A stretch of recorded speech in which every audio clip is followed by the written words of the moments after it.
Join me here in the studio is Rami Khoury, Senior Fellow at the Issam Fares Institute for Public Policy at the American University of Beirut. Very good to have you here with us. So, ISIL, they've suffered quite a loss in Dabiq. How important do you think this is in the bigger picture? It's very important because this is a continuation of a trend that we've witnessed for, I would say, about the last 9 months or so, where finally all the local actors, the Kurds, the Turks, the Iraqi army, and others have been coordinating, and with American fighter jets and others, coordinating to gradually attack the ISIL locations and bases in Iraq. So it shows what can be done if you can work together. So they've been losing strategic towns for the last, I would say, 9 months or so in Iraq and in Syria.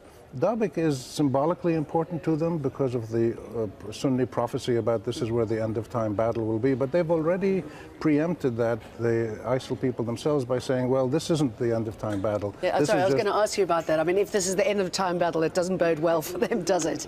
Yeah, so they're already preparing for the next step. Right, and they realize that they're going to get beaten, and they're retreating, apparently. I mean, there's two things interesting here. First of all, they're not putting up much resistance, so this may herald what happens in Mosul and Raqqa. Second thing is there's serious Turkish military involvement.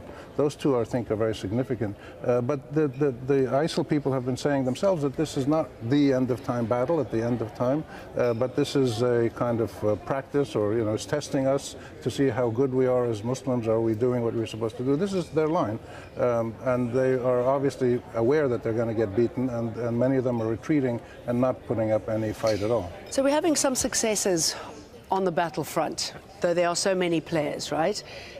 From a diplomatic point of view, it's not going well.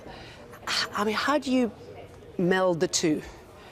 Well, there's a big difference between fighting ISIL, which is happening now, and fighting to get rid of the Syrian government, the Assad regime. And these are two very different things, and they sometimes coincide and they sometimes contradict each other. So the Turks, for instance, are consistently saying they want to get rid of the Assad regime, but it's much more important for them to defeat ISIL and to prevent the Kurds from having contiguous territory in northern Syria. So the two things are going on at the same time. The battlefield conditions of ISIL is one thing.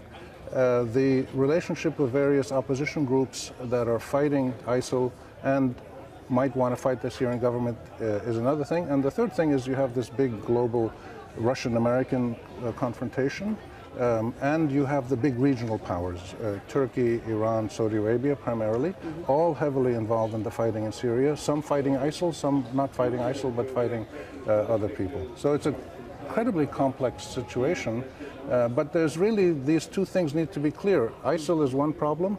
The other problem that remains is the big fight between the Assad regime and its enemies who are trying to overthrow it. Great. Rami Khoury, thank you. Thank you.